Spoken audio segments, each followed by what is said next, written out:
I got a text message from my neighbor in Virginia with these first couple of shots about a week after the first cold snap. I said to myself then exactly what I said when I first walked into this mess.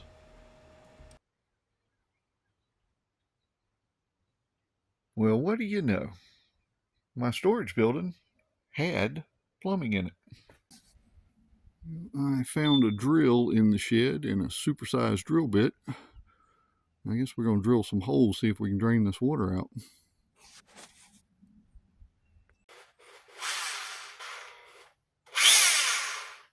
I bought this drill through concrete. I want to keep your bees places. See how it does with wood.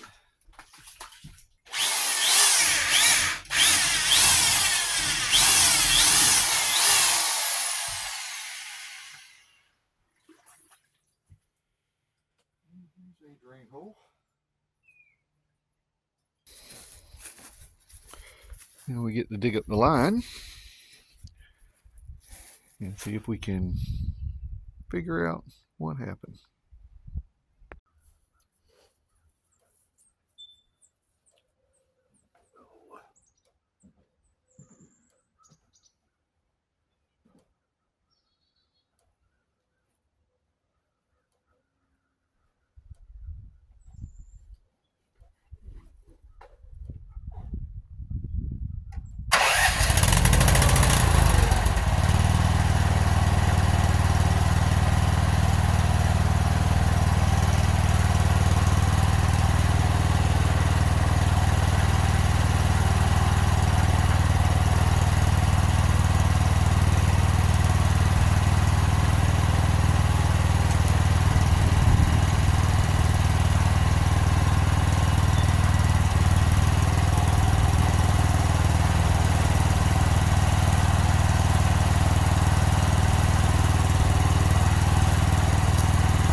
Look at that. Alright, I'm going to reposition and try again.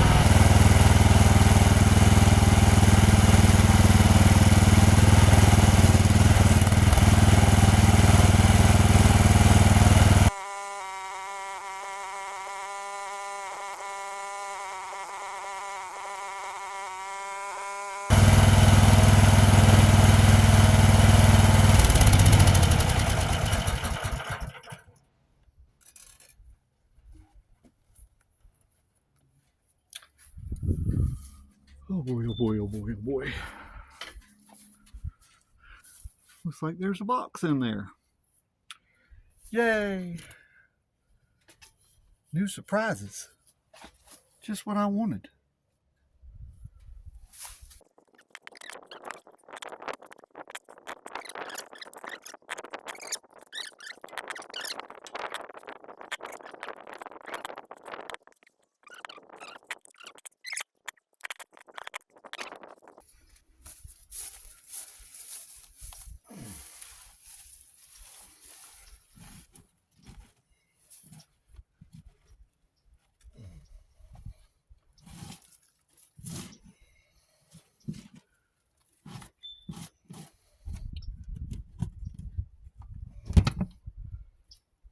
Well, look at there. It's a shut-off valve. Imagine that.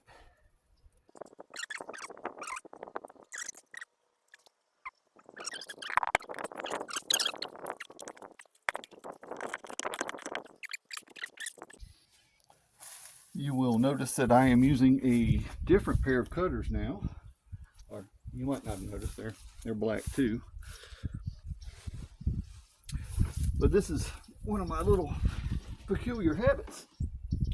I like to lose tools when I'm working. I have a feeling it's probably somewhere under this pile of mud.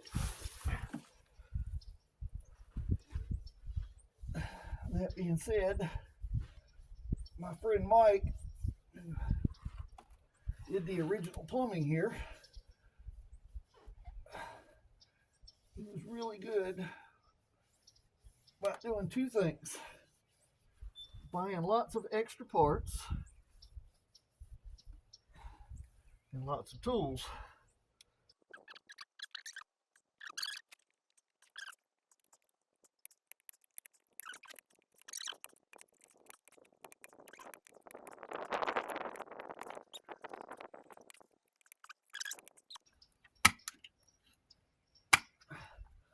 Why you should always keep up with your tools, kids.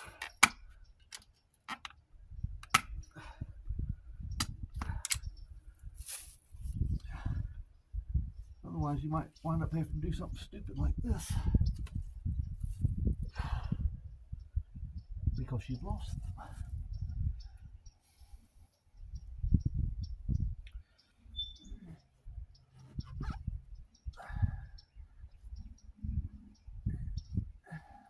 Not necessarily a smooth cut. It's good.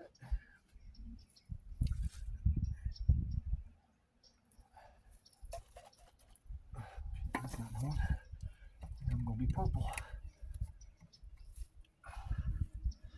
And I need another wrench.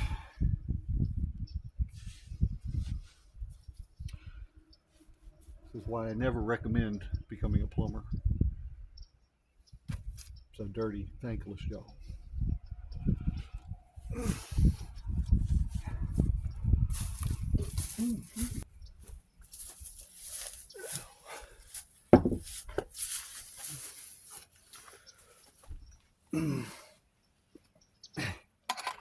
I had this kid working with me. Ethan, was that you? I don't remember. If it was you, buddy, I didn't mean to call you a kid. But I was working with someone, and we were putting PVC pipes together. And he was telling me that I was supposed to put the pipes together while the primer was still wet. I thought, well, that's the stupidest thing I ever heard. Come to find out, he was right. And I thought, well, how much other things have you been doing that you don't know anything about? It just goes to show you that you don't know everything. I learn that more and more every stinking day. You don't know everything. And just because the guy's young doesn't mean he's stupid. He definitely called me out on that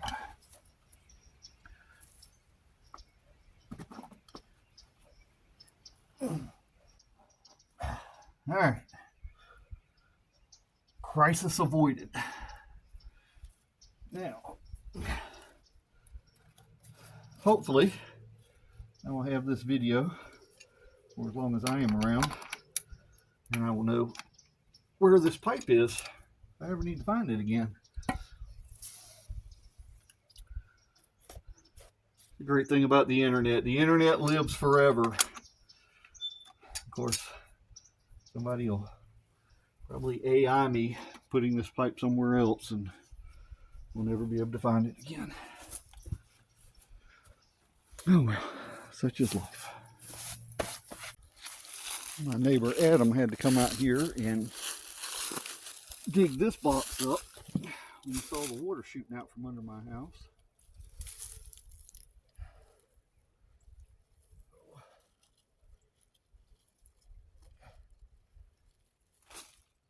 I have got to come back with a shovel, dig this out, and cut a piece of foam to insulate this box.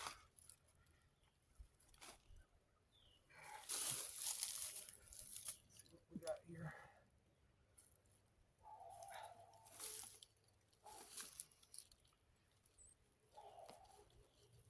All right.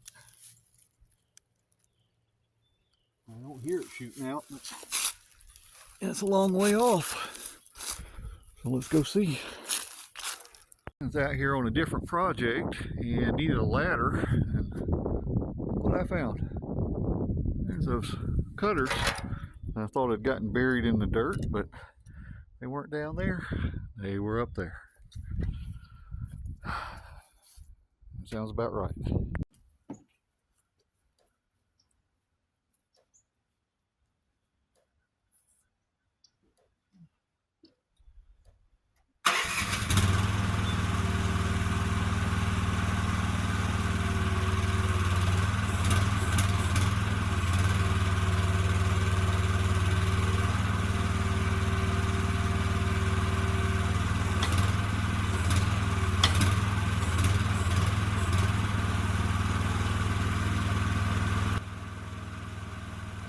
I never intended to own 3 houses and 3 undeveloped properties spanning 2 states.